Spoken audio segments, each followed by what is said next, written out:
Good morning, everyone. Happy Friday. Today is April 14th, 2023, and thank you for joining us for this edition of Research Live. My name is Mike Terrazas. I'm the Director of Research Communications here at UGA, and today's webinar is on a topic central to UGA's Innovation District. It's called Get Thee to Market: How Innovation Gateway Can Help You Commercialize Your Research. So Research Live webinars are intended to provide UGA investigators with timely, practical information to support your work, and we'll do our best to do that today. Before we get started, let me just mention a couple of housekeeping points. When we take questions following the presentation, you can ask your question through the Q&A or through the raise hand function. Excuse me, you should see both those options along the bottom of your Zoom window. If you raise your hand, I'll assume you want to ask your question by voice. So I'll call on you by name and enable your microphone while you ask your question. We'd love to hear any feedback you have about today's session, including suggestions for future topics. The Research Live page on the Office of Research website has a suggestion form that you can access through a red button at the top of the page, and I encourage you to make use of it. I'll drop the URL for that page in the chat window here in just a minute. And with that, let's get started.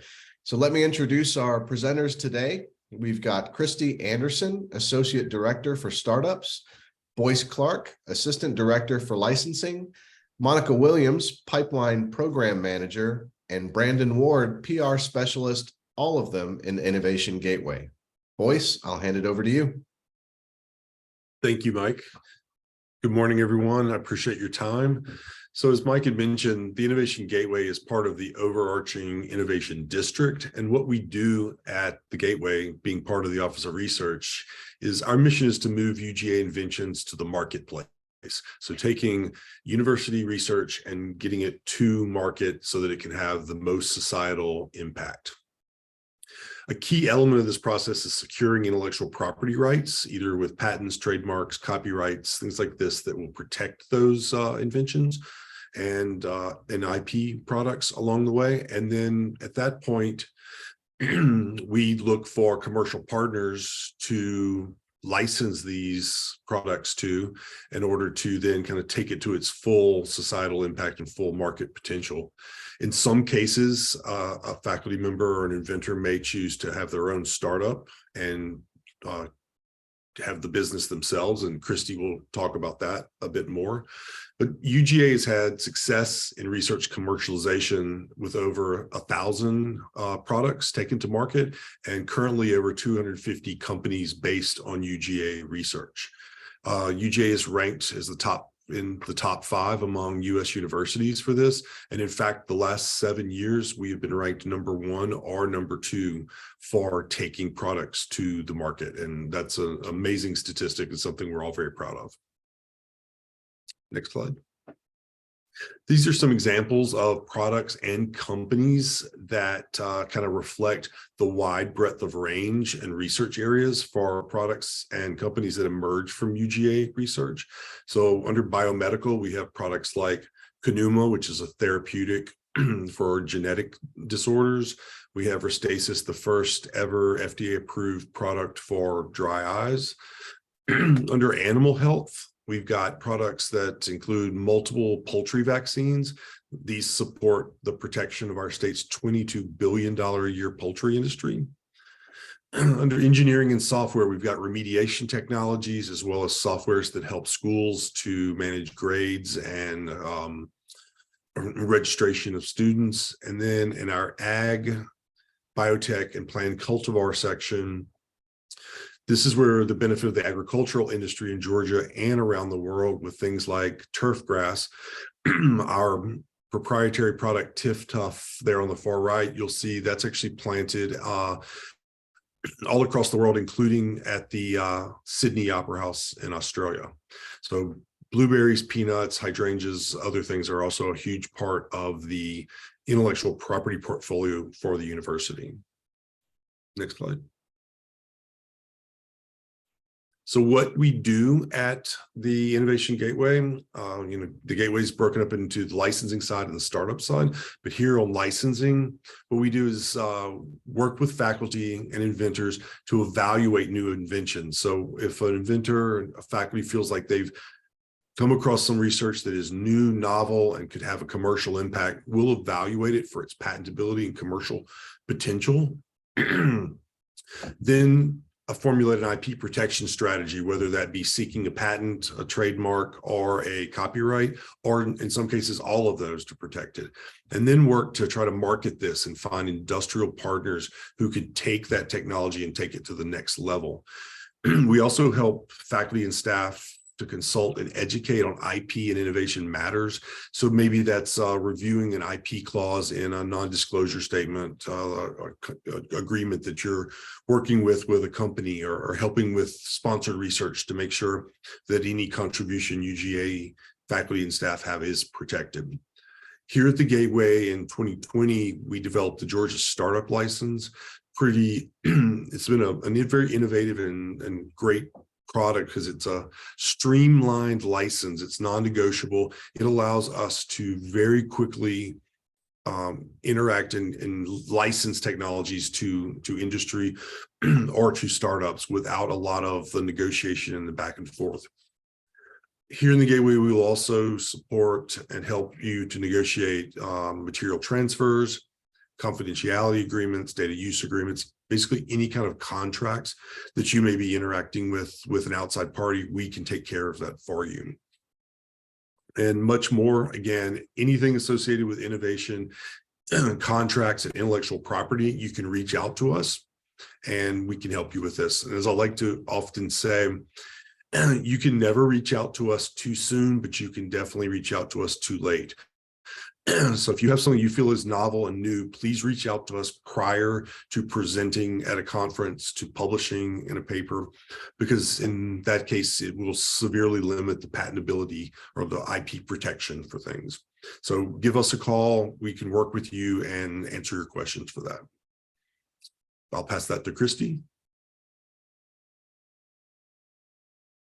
So good morning. I'm going to introduce you to the startups team. As Boyce mentioned, Innovation Gateway is comprised of the licensing team and the startup team.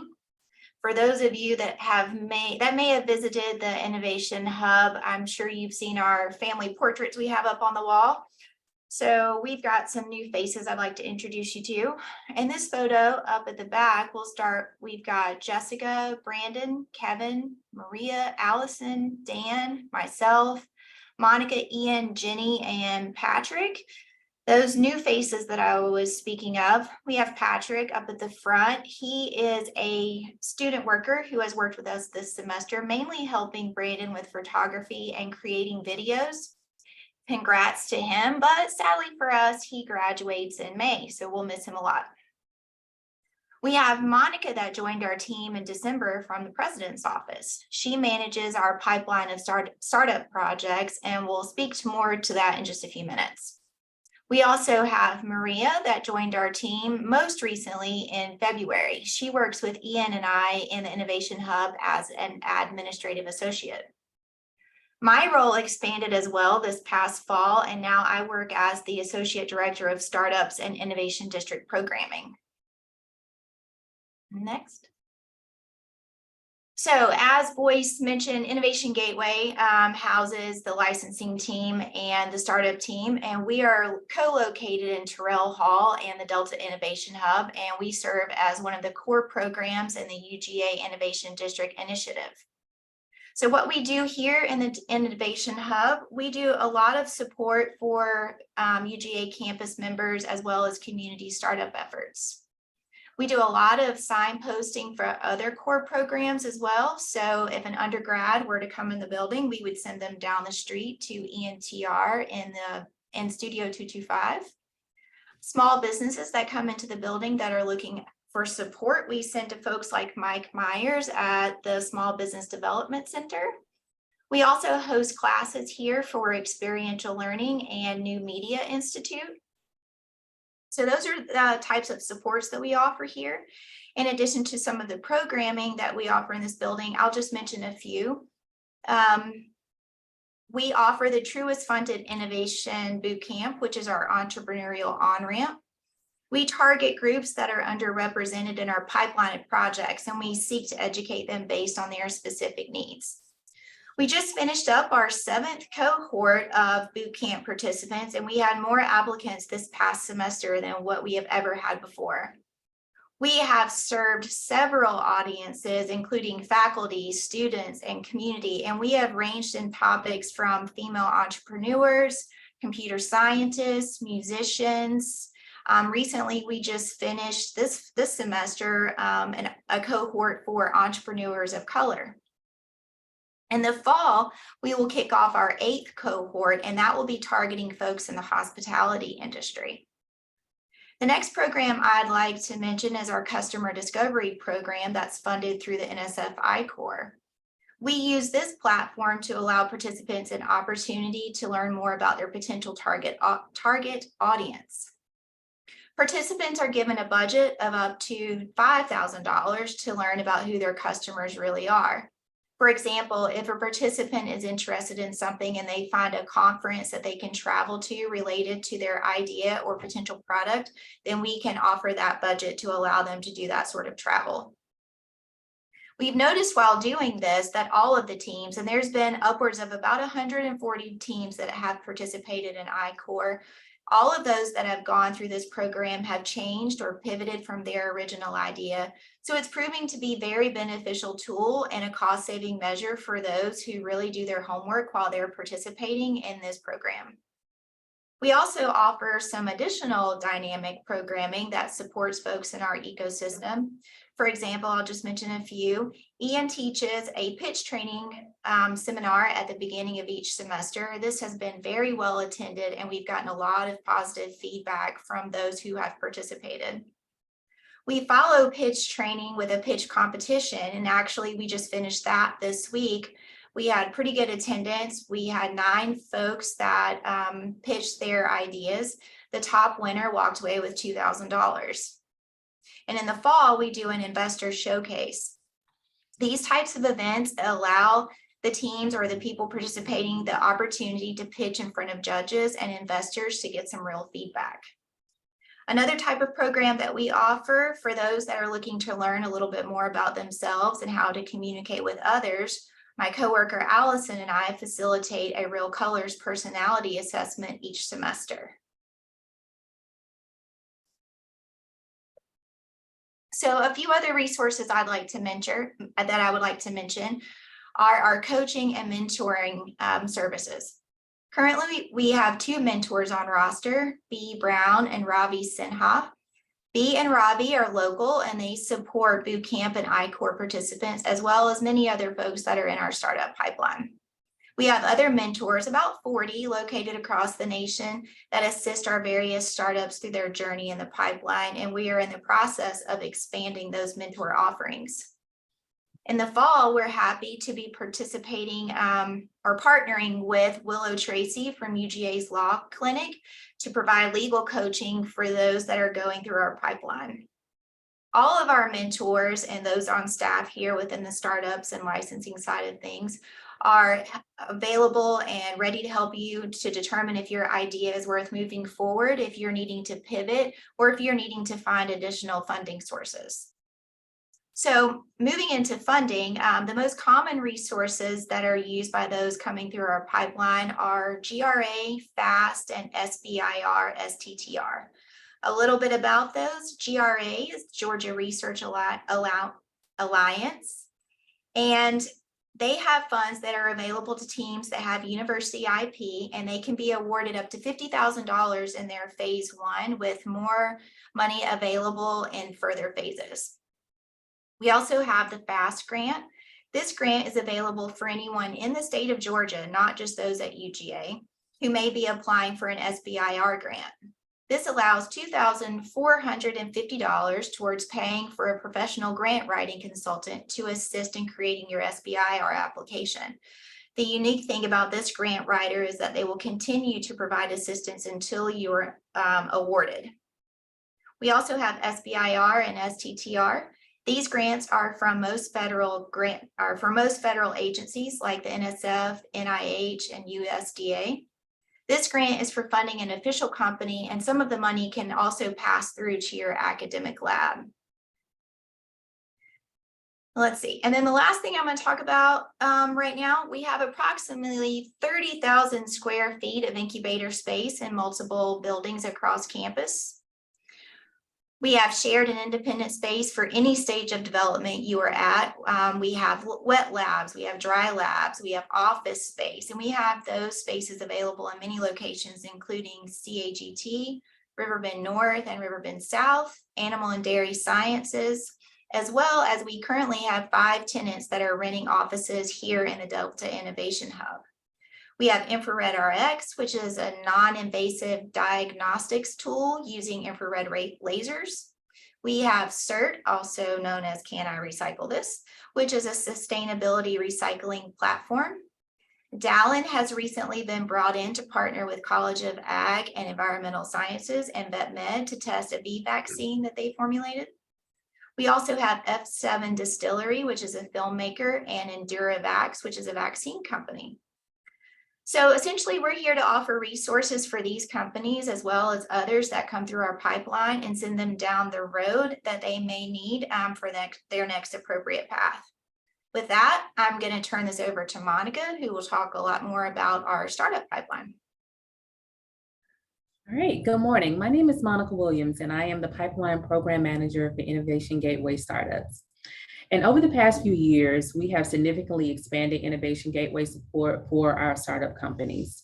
Due to the evolving innovation landscape, startup companies are more important than ever in moving university inventions down the development path.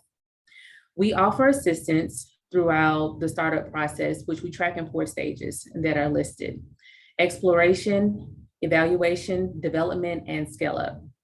In our exploration phase, this is the beginning phase. This is the entry point into the pipeline. This is where people will come to us and discuss their ideas and to discover who their customer may actually be. Innovation Bootcamp is a great first step for startups in this stage of the pipeline. In the evaluation stage, startups are beginning to put together their value proposition and going through customer discovery, which is offered through the NSF I-Core program. In the development stage, startups are now delivering on the expectations. They have a dedicated team and are working on proving their business model. And finally, the last area is the scale up. This is where startups reach their level of independence. These startups are self-sustaining, likely within one of our incubators, and are looking for VC funding and are also working towards their exit strategy.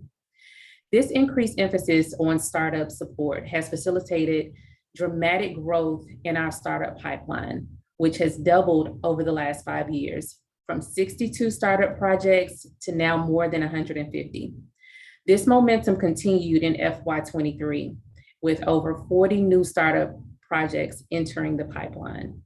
UGA startup companies are also having much more success in raising capital, having raised $90 million in grants and investments in the past 5 years, representing a 300% increase in funding level. If you have any questions pertaining to the pipeline, feel free to reach out to me. I can be reached at mswill@uga.edu. Thank you.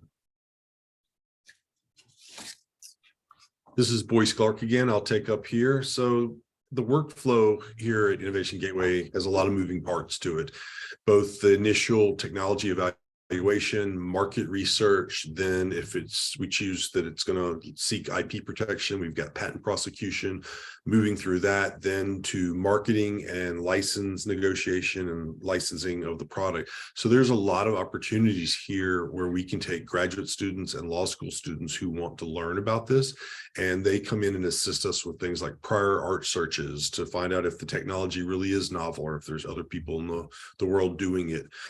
Also helping us with the patent prosecution component, overcoming rejections from the U.S. Patent and Trademark Office, taking it through there, as well as then the generation of marketing materials and finding partners out in industry. So we have a graduate student internship program that gives hands-on experience, get to work on really cool projects, and it brings in both students with science, business, or law backgrounds.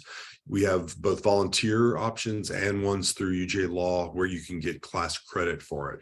Shelley Fincher in our office handles that. And again, if you just reach out to any of us at the Gateway, we can put you in touch with Shelley if you had questions about that. Next slide, please. So also we have the postdoctoral research associate program. This one started, I believe, 2 years ago. We currently have 2 postdocs and right now with us. So this is kind of the next level from the graduate assistantship. It's more of the working day to day on larger projects, potentially in getting your own portfolio so you can become trained to actually go into the workforce after this and work in technology transfer. So it's going to be much more in-depth exposure to what it is we do here in technology transfer and commercialization. There's full-time, these are paid positions. As I said before, UGA is a very highly ranked tech transfer office, very impressive, the scores and the rankings that we get every year. These postdoc programs are 1-year terms that can be renewed. And it's a fantastic way that if someone who's finishing a PhD and decides maybe they don't want to head into academia and they want to explore this, they could come do some time with us and see what it's like. Our executive director, Derek Everhart, leads that. So again, if you need to reach out to him, anyone in the Gateway can put you in touch. Thank you. And then finally, just a few things coming up. We have a Truist-led or Truist-funded Lunch and Learn with Kelly Collins coming up on April 26th at 11 a.m. Kelly Collins is an expert in breaking down difficult concepts into everyday language for general audiences, and she'll be here to share some tips, tricks to make your messaging more successful. If you're at all involved in a scientific or technological startup, or if you have a complex idea of any kind, this Lunch and Learn will be for you. We welcome you to register for this and come along. We'll have some food and a pretty good atmosphere. Feel free to visit us at the Delta Innovation Hub or in Terrell Hall to visit anyone within Innovation Gateway on the licensing or in the startup side of things. You can also follow us on our social media and sign up for our monthly newsletter. The QR code on the screen goes to our link tree where you'll be able to find lots of information and all about our socials. Thank you. Great. Thanks, Christy. And Boyce and Monica. Do we have any questions from the group?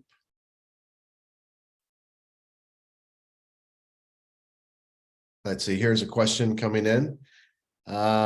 This one's not to anyone in particular, but it is, at what stage of my research should I get in touch with Innovation Gateway to investigate protecting any intellectual property that's been generated?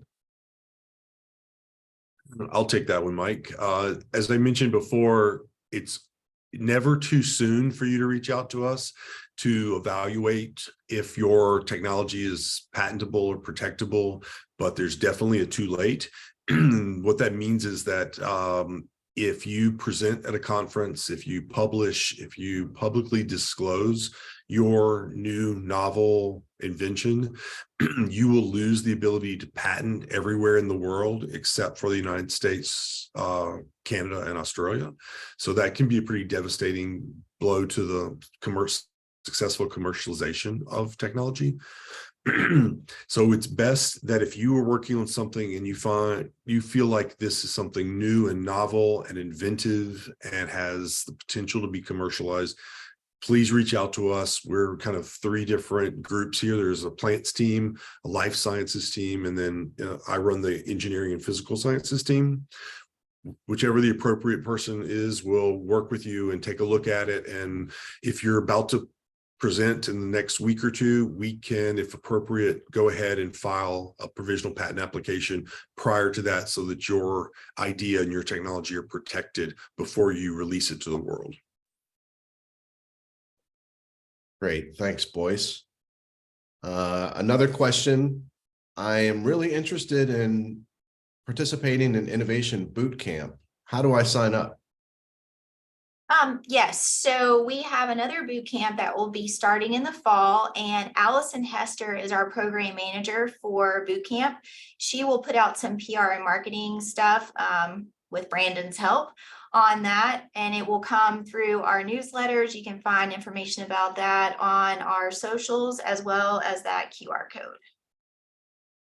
Okay. And let's see, one more here. This one is to Monica. I am in the early stages of starting my own company. How do I get into the startup pipeline? Yeah, so that's a great question. You can either email me at mswill, WILL @uga.edu, or feel free to stop by the Innovation Hub that is located at 210 Spring Street. Anybody also is there to begin to talk to you and to flesh out your idea and to figure out where you would be best starting, be it in our boot camp or iCore, depending on how far along you are. So one of those two ways would be a great way to just to start and to enter the pipeline. Great. Thanks, Monica. Any other questions for our speakers today? Going once, going twice. Okay, well, let me thank all of our panelists as well as our attendees for being with us. If you need to refer back to it, the recording of today's webinar is going to be posted to the Research Live website next week. Our next webinar will be Friday, May 12th, also at 11 a.m., and will be devoted to research safety. It's called Safe Research is Smart Research, Working Proactively with UGA Research Safety. It's going to feature Zeke Barrera, Director of the Office of Research Safety, along with Brandon Foskey, Chemical Safety Officer, and Brandon Jordan, Senior Radiation and Compliance Officer.